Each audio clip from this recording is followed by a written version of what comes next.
চিকিৎসা খাতকে তৃণমূল পর্যায়ে শতভাগ পৌঁছে দিতে প্রধান উপদেষ্টার কাছে স্বাস্থ্য খাত সংস্কার কমিশন যে প্রস্তাবনা পেশ করেছেন তা বাস্তবায়ন হলে চিকিৎসা ক্ষেত্রে আমূল পরিবর্তন আসবে বলে মন্তব্য করেছেন বিশেষজ্ঞরা। অত্যাবশ্যকীয় ঔষধের প্রাপ্যতা নিশ্চিত করা হলে চিকিৎসা সেবা নিয়ে অতীতের কালিমা মুছে মানসম্মত চিকিৎসা দেওয়া সম্ভব বলেও মনে করেন তারা। তাপস চন্দ্র দাসের ক্যামেরায় আবু সাইদ অপুর বিশেষ রিপোর্ট। জুলাই গণ অভ্যুত্থানে শেখ হাসিনা সরকারের পতনের পর অন্তর্বর্তীকালীন সরকারের প্রধান উপদেষ্টা ডক্টর মোহাম্মদ ইউনূসের নেতৃত্বে জাতীয় অধ্যাপক এ.কে আজাদ খানকে কমিশন প্রদান করে 12 সদস্যের স্বাস্থ্য কমিশন গঠন করেন, যার কাজেই অতীতের কালিমা মুছে স্বাস্থ্য খাতকে নতুন করে ঢেলে সাজানো। প্রধান উপদেষ্টার এই উদ্যোগটা আসলে বাস্তবসম্মত এবং এটা খুবই গুরুত্বপূর্ণ আমাদের দেশের জন্য, এবং এটা যদি মাঠ পর্যায়ে যায় এটা আসলে তৃণমূল পর্যায়ে যারা যারা আছে সবাই খুব উপকৃত হবে। স্বাস্থ্য খাতের সংস্কারের কমিশনকে আমরাও এটা ধন্যবাদ জানাই তাদেরকেও যে তারা এটা একটা সুন্দর একটা উদ্যোগ নিছে। আর এরই ধারাবাহিকতায় গেল 5 মে বাংলাদেশ স্বাস্থ্য কমিশন প্রধান উপদেষ্টা ডক্টর মোহাম্মদ ইউনূসের কাছে সংস্কার প্রস্তাব দাখিল করেন। আমরা প্রপোজ করেছি যে একটা বাংলাদেশ স্বাস্থ্য কমিশন যে ওভারসি করবে, পলিসিটা আলাপ করবে, আর একটা হলো স্বাস্থ্য সেবা বিভাগ, সেটা কিন্তু হবে। দাখিলকৃত এই প্রস্তাবনা দ্রুত বাস্তবায়নের পরামর্শ দিয়েছেন স্বাস্থ্য বিশেষজ্ঞ ও গবেষক অধ্যাপক খন্দকার জিয়াউল ইসলাম জিয়া। স্বাস্থ্য বীমার উপর গুরুত্ব আরোপ করে তিনি বলেন, এসব প্রস্তাবনা বাস্তবায়ন হলে দেশের চিকিৎসা ক্ষেত্রে আমূল পরিবর্তন ঘটবে। সেবা প্রদানের ক্ষেত্রে যে প্রতিষ্ঠানগুলি আছে সেগুলিকে একটা বিজ্ঞানধর্মী এবং গবেষণাধর্মী প্রকল্প হিসেবে গ্রহণ করতে হবে। তাহলে সেখানে যদি একটি স্বাস্থ্য বীমা আমাদের দেশে চালু থাকে তাহলে বীমার আয়তায় সেই ব্যক্তিটি বা পরিবারটি স্বাস্থ্যসেবা গ্রহণ করতে পারবে না। সংস্কার কমিশনে তারা অনেকগুলি দিক নির্দেশনা দিয়েছেন সরকারকে, সেই নির্দেশনাগুলি যদি বাস্তবায়ন করা সম্ভব হয় তাহলে স্বাস্থ্য ব্যবস্থাকে পরিবর্তন এবং জনগণের স্বাস্থ্যসেবা নিশ্চিত করা সম্ভব। আর বাংলাদেশ মেডিকেল বিশ্ববিদ্যালয়ের পরিচালক ব্রিগেডিয়ার জেনারেল আবু নোমান মোহাম্মদ মসলিউদ্দিন বলেন, প্রস্তাবিত রূপান্তর প্রক্রিয়া স্বাস্থ্য খাতকে আরও গতিশীল করবে। এতে চিকিৎসা খাতে ফিরে আসবে পেশাগত নিরপেক্ষতা ও স্থিতিশীলতা। সংস্কার কমিশনের যে প্রস্তাবনাগুলো দেওয়া আছে সেটা হচ্ছে প্রয়োজনীয় অত্যাবশ্যকীয় ওষুধগুলো নিশ্চিত করা তৃণমূল পর্যায়ে, এবং সমস্ত ওষুধগুলোর মধ্যে আমরা জেনেরিক নেম আকারে প্রকাশ করা, এবং যে সমস্ত জায়গাগুলোতে ওষুধগুলো দেওয়া হবে সেগুলোর জেনেরিক নেম অনুসারে জনগণের কাছে যাতে পৌঁছে দিতে পারে। যদি এটা নিশ্চিত করা যায় তাহলে কম মূল্যে ওষুধ জনগণ পাবে। এছাড়া একটা কমিশনের একটা প্রস্তাব আছে জাতীয় ফার্মেসি নেটওয়ার্ক। যদি এই নেটওয়ার্কের মাধ্যমে আমরা অনেক কম মূল্যে সাধারণ মানুষকে ওষুধ দিতে পারব। এছাড়া বর্তমানে ক্যান্সার, ডায়াবেটিস এবং হাইপারটেনশনের যে সমস্ত ওষুধগুলো আছে এগুলিকে যদি আমরা আরও স্বল্প মূল্যে সাধারণ মানুষকে দিতে পারি, বিশেষ করে এই সমস্ত রোগগুলি যেগুলি নন কমিউনিকেবল ডিজিজ দিতে পারি, তাহলে জনগণ আরও বেশি উপকৃত হবে। প্রধান উপদেষ্টার কাছে স্বাস্থ্য খাত সংস্কার কমিশন যে প্রতিবেদন দাখিল করেছেন এটি যদি পুরোপুরি বাস্তবায়ন করা যায় তাহলে তৃণমূল পর্যায়ের মতো যে মানুষের চিকিৎসা সেবার মৌলিক অধিকার সেটি যেমন একদিকে বাস্তবায়ন হবে, তেমনি অতীতের চিকিৎসা সেবা থেকে বঞ্চিত হওয়া মানুষগুলো তাদের সেই দুর্ভোগ থেকে লাঘব পাবে বলে মনে করেন চিকিৎসকরা।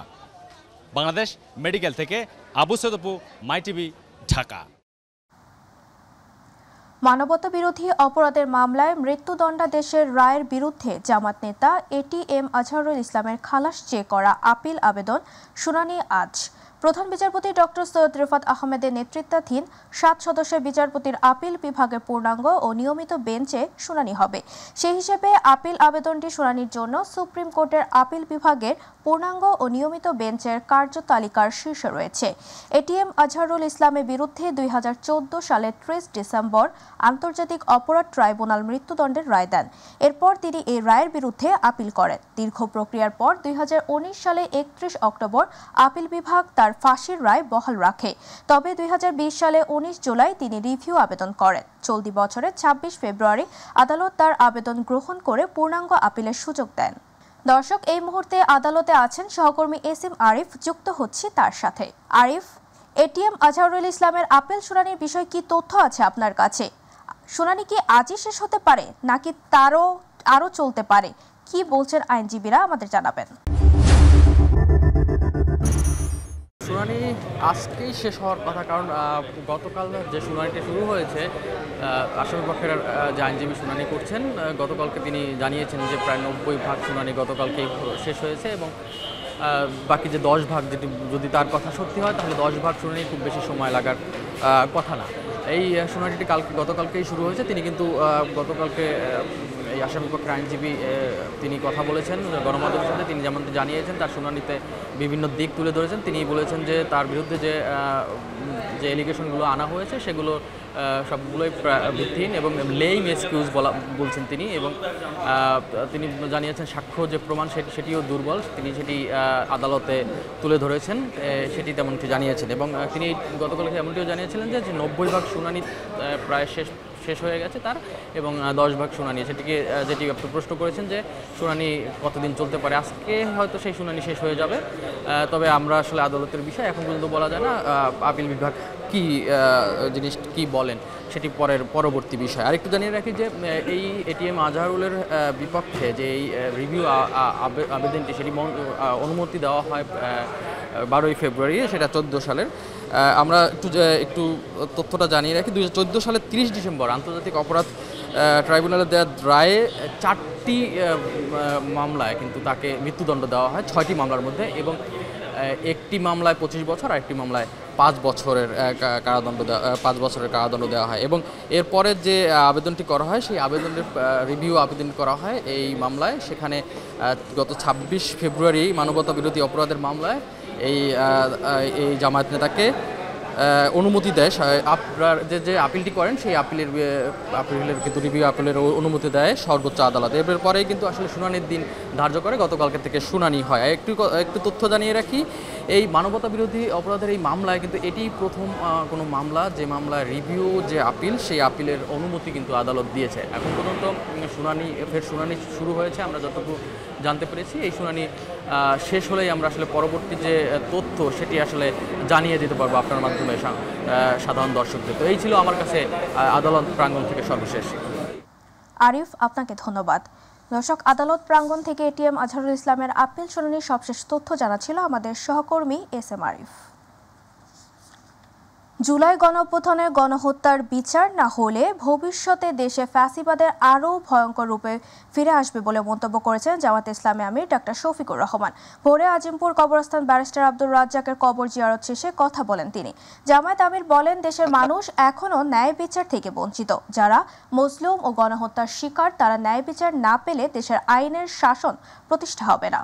ডক্টর শফিকুর রহমান আরও বলেন, জামায়াত নেতা এটিএম আজহারুল ইসলাম ন্যায় বিচার পাবেন। এছাড়া জামায়াতে ইসলামী নিবন্ধন ও প্রতীক দ্রুত সময়ের মধ্যে ফিরে পাওয়ার আশাবাদও ব্যক্ত করেন জামায়াত আমির।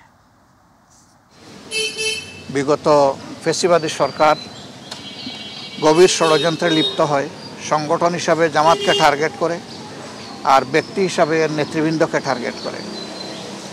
তারা মিথ্যা মামলা দিয়ে আমাদের সম্মানিত নেতৃবৃন্দকে জেলে পুরে কাউকে ফাঁসি দেয় আর কেউ জেলের ভিতরেই দুনিয়া থেকে বিদায় নেন। তাদের বিরুদ্ধে এই মিথ্যা মামলা যেটা হয়েছিল, আদালতে আইনি লড়াইয়ে নেতৃত্ব দিয়েছিলেন ব্যারিস্টার আব্দুর রাজ্জাক। এই অপরাধে তার চেম্বারে দুইবার ডিবি এবং বিভিন্ন এজেন্সি গিয়ে তাকে বিরক্ত করে, অপমান করে। শেষ পর্যন্ত তার জীবনের উপরে হুমকি প্রদান করা হয়। সেটাও উপেক্ষা করে তিনি লড়াই চালিয়ে যাচ্ছিলেন। কিন্তু যখন তার কাছে এটা নিশ্চিত হয়ে গেল যে একদিনের জন্য সরকার আর তাকে এই লড়াই চালাতে দিবে না, বরঞ্চ তারা কুমতলব হাসিল করার জন্য তার উপরেও ঝাঁপিয়ে পড়বে, তখন তিনি বাধ্য হয়ে দেশ ছেড়েছিলেন। সিলভার, প্লাস্টিক ও স্টিল সামগ্রী ব্যবহার বৃদ্ধির ফলে হুমকির মুখে পড়েছে দেশের মৃৎশিল্প। তবে গ্রাম বাংলার ইতিহাস ঐতিহ্যের সাথে মিশে থাকা শিল্পটি টিকিয়ে রাখতে সব ধরনের সহযোগিতার আশ্বাস দিয়েছে উপজেলা প্রশাসন। আশুলিয়া প্রতিনিধি মোহাম্মদ আনোয়ার হোসেনের তথ্যচিত্রে মিফতা গালিবের রিপোর্ট। একসময়ে মাটির জিনিসপত্র তৈরিতে কুমারপাড়ায় মৃৎশিল্পীরা সারাক্ষণ ব্যস্ত সময় কাটাতেন। গ্রাম বাংলায় ধান কাটার মৌসুমে এই শিল্পে জড়িত কুমারদের আনাগোনা বেড়ে যেত। সূর্য ওঠার সঙ্গে সঙ্গে মাটির হাঁড়ি পাতিল ভোজাই ভাড় নিয়ে বিক্রেতারা দলে দলে ছুটে বেড়াতেন গ্রামে গঞ্জে। রান্না ও বিভিন্ন কাজে ব্যবহৃত বিভিন্ন রকমের হাঁড়ি পাতিল, থালা, মটকি, কলকি, কড়াই, কুয়ার পাট, মাটির ব্যাংক, শিশুদের জন্য রকমারি নকশার পুতুল, খেলনা ও মাটির তৈরি পশু পাখি তৈরি নিয়ে বাড়ি বাড়ি ছুটে যেতেন। কিন্তু কালের বিবর্তনে হারিয়ে যাওয়ার পথে ঐতিহ্যবাহী এই মৃৎশিল্প। মাটির তৈরি সরঞ্জামের জায়গা দখল করে নিয়েছে প্লাস্টিক ও স্টিল, ফলে হুমকির মুখে পড়েছে মৃৎশিল্পের সাথে জড়িতরা। এখানে মোটামুটি 40 ঘরের মতো আছে আর কি। এখানে হাড়ি পাতিল সবই হয়। দাদুর কাছ থেকে শিখা। বাবা এই কাজ করে না, বাবা স্বর্ণের কাজ করে। দাদুরটা আমি ধরে রাখছি। কয়েক পদের আছে, এই সমস্ত জিনিস বানিয়ে আমরা পাইকারি দিই আর কি। এখন তো সিলভার, তারপর প্লাস্টিক, ওগুলার অনেক মার খাওয়া দিয়েছে। কয়েক বছর আগেও আশুলিয়ার বিভিন্ন এলাকায় মৃৎশিল্পের উপর নির্ভর করে জীবিকা চালাতো। কাঁচামালের দাম বৃদ্ধি সহ নানা সমস্যার কারণে বর্তমানে বংশীয় পেশা ছেড়ে দিয়ে অন্য পেশা বেছে নিয়েছে অনেকেই। বর্তমানে যারা এই পেশায় রয়েছে অতি কষ্টে দিন কাটছে তাদের। চলছে মোটামুটি, কিন্তু আমাদের তেমন পোষে না। এই কাজ করে অনেক পরিশ্রম। বংশ বলি এটা, মানে এটা করতে হইব, তাছাড়া তো আমার অন্য ধরনের কোনো কাজ জানা নাই। 100 বানাইলে 150 টাকা কি 200 টাকা। দুজনে কাজ করি, একটু মোটামুটি তো সংসার খালি কোনো মতে চালাই একটু। তবে গ্রাম বাংলার ঐতিহ্যবাহী এই শিল্প টিকিয়ে রাখতে সব ধরনের সহযোগিতার আশ্বাস দিয়েছে উপজেলা প্রশাসন। শিল্পীরা তাদের প্রয়োজন অনুযায়ী যে ধরনের সহযোগিতা প্রকাশ করবে, উপজেলা প্রশাসনের পক্ষ থেকে সেই ধরনের সহযোগিতা তাদেরকে আমরা দিয়ে থাকি। বাংলার ইতিহাস ঐতিহ্যের প্রতিধ্বনিতে নতুনত্বের সঙ্গে মিশে থাকুক পুরনো মৃতপ্রায় এসব শিল্প, শোভা পাক বাংলার ঘরে ঘরে, এমনটাই প্রত্যাশা কারিগরদের। মিফতাহ গালিব, মাই টিভি। বিশ্বকবি রবীন্দ্রনাথ ঠাকুরের জন্মবার্ষিকী উপলক্ষে শাহজাদপুর রবীন্দ্র কাছারি বাড়িতে সম্পন্ন হয়েছে সব আয়োজন। রবীন্দ্রনাথ ঠাকুরের 164তম জন্মজয়ন্তী উপলক্ষে আজ থেকে শুরু হয়েছে 3 দিন ব্যাপী নানা অনুষ্ঠান। প্রতিদিন দেশ বিদেশের রবীন্দ্র ভক্তদের পদচারণায় মুখরিত থাকছে কবির স্মৃতি বিজড়িত কাছারি বাড়ি প্রাঙ্গণ। শাহজাদপুর থেকে জাকারিয়া মাহমুদের রিপোর্ট, জানাচ্ছেন ইলিয়াস কমল। নাটোরের রানী ভবানীর জমিদারির একটি অংশ শাহজাদপুরের জমিদারি নিলামে উঠলে কবি রবীন্দ্রনাথ ঠাকুরের পিতামহ প্রিন্স দ্বারকানাথ ঠাকুর 1840 সালে মাত্র 13 টাকা 10 আনায় কিনে নেন। 1890 থেকে 1897 এই 8 বছর কবিগুরু রবীন্দ্রনাথ ঠাকুর শাহজাদপুরের জমিদারি দেখাশোনার জন্য এখানে আসতেন এবং সাময়িকভাবে বসবাস করতেন। এখানে বসেই কবি রচনা করেছেন প্রচুর কবিতা, প্রবন্ধ ও গীতাঞ্জলির অংশবিশেষ, নাটক বিসর্জনের মতো সাহিত্যকর্ম। এখানে এসে আমরা কবিগুরু রবীন্দ্রনাথের বিষয়ে অনেক কিছু জানতে পারছি। প্রতি বছরের ন্যায় এবারও বিশ্বকবি রবীন্দ্রনাথ ঠাকুরের 164তম জন্মবার্ষিকী উদযাপন খুব সফলভাবে সম্পন্ন হবে বলে আমি আশা করি। প্রোগ্রাম হবে, অনেক নাচ গান, তার গীতি নৃত্যনাট্য, অনেক কিছু হবে।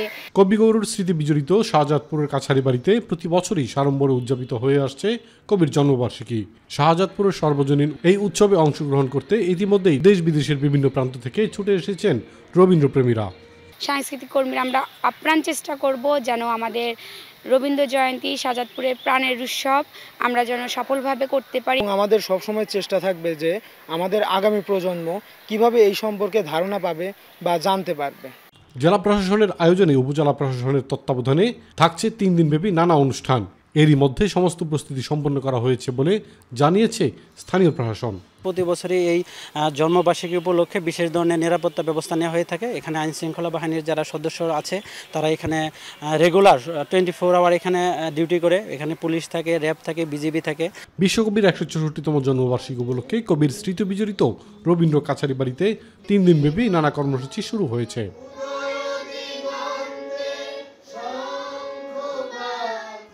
ইলিয়াস কমল, মাই টিভি। এবার আমাদের কৃষি।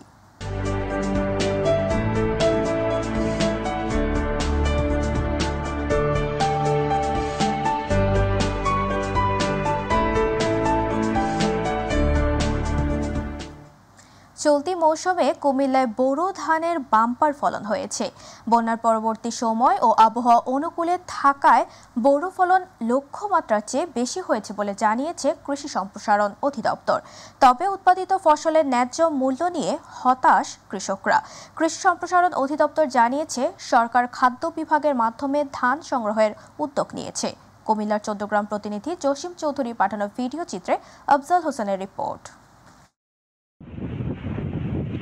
চৌদ্দগ্রাম সহ বড়ুয়া, লালমাই, লাকসাম ও কুমিল্লার দক্ষিণ অঞ্চলে চলতি মৌসুমে বোরো ধানের বাম্পার ফলন হয়েছে। দিগন্ত থেকে দিগন্ত হাওয়ায় দোল খাচ্ছে ধানের শীষ।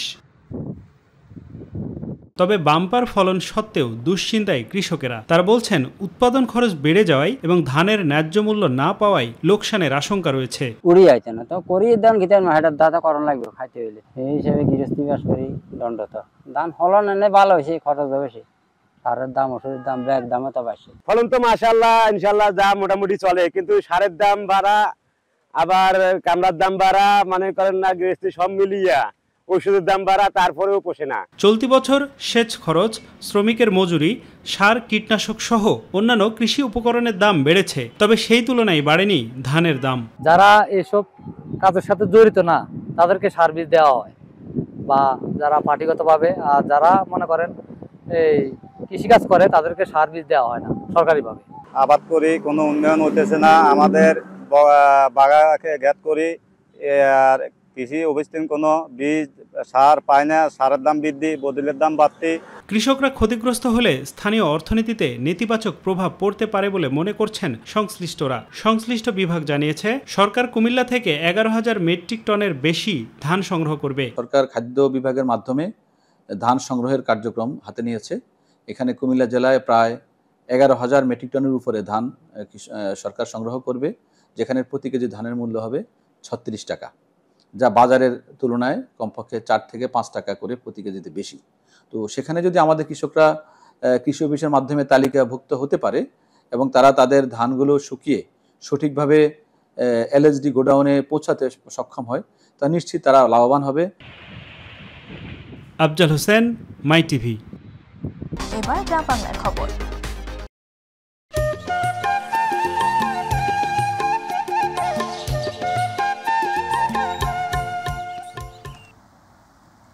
রেলওয়ের কর্মকর্তা কর্মচারীদের পাশাপাশি স্থানীয় জনগণের স্বাস্থ্য সেবা নিশ্চিতের লক্ষ্যে রেলওয়ে হাসপাতালকে আধুনিকায়নের পাশাপাশি সম্প্রসারণ করা হবে বলে জানিয়েছেন সরকারি স্বাস্থ্য ব্যবস্থাপনা অধিশাখার যুগ্ম সচিব ডক্টর মোহাম্মদ মোস্তাফিজুর রহমান।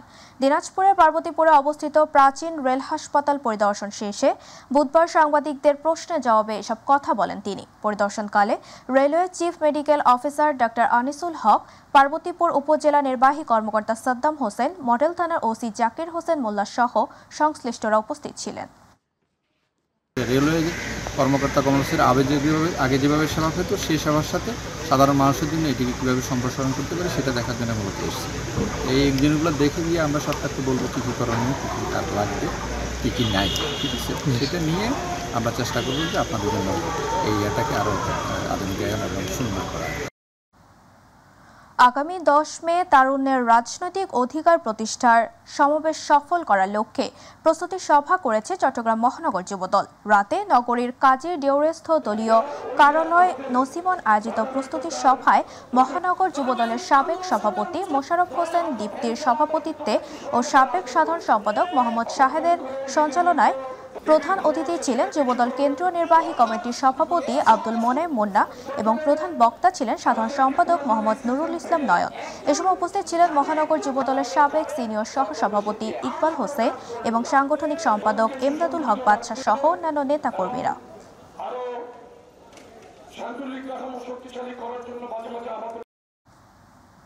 মানিকগঞ্জের শিবালয় উপজেলার তেওতা ইউনিয়নে দেখা দিয়েছে অসময়ের নদী ভাঙ্গন।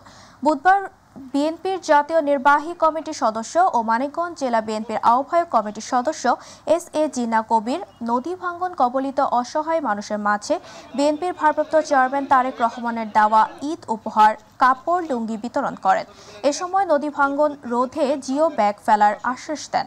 পরে তেওতা ইউনিয়ন বিএনপির সভাপতি আব্দুর রাজ্জাকের সভাপতিত্বে তেওতা জমিদার বাড়ি আলোচনা সভায় প্রধান অতিথির বিএনপির জাতীয় নির্বাহী কমিটির সদস্য ও মানিকগঞ্জ জেলা বিএনপির আহ্বায়ক কমিটির সদস্য এস.এ. জিন্নাহ কবির, শিবালয় থানা বিএনপির সভাপতি রহমত আলী ব্যাপারী লাবলু, জেলা যুবদলের আহ্বায়ক কাজী মোস্তাক হোসেন দীপু সহ উপস্থিত ছিলেন। নড়াইলে বিচার প্রার্থীদের জন্য নবনির্মিত বিশ্রামাগার ন্যায়কুঞ্জ উদ্বোধন করা হয়েছে। বুধবার ন্যায়কুঞ্জে উদ্বোধন করেন বাংলাদেশ সুপ্রিম কোর্টের হাইকোর্ট বিভাগের বিচারপতি মাহমুদুল হক।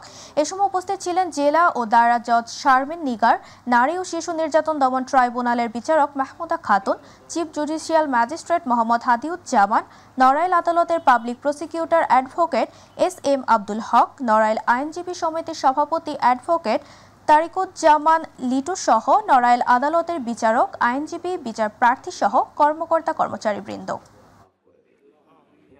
লক্ষ্মীপুরে বিআরটিএ কার্যালয়ে অভিযান চালিয়েছে দুদক। বুধবার দুদকের চাঁদপুর জেলা সমন্বিত কার্যালয়ের সহকারী পরিচালক মোহাম্মদ আজগর হোসেনের নেতৃত্বে এই অভিযান পরিচালনা করা হয়।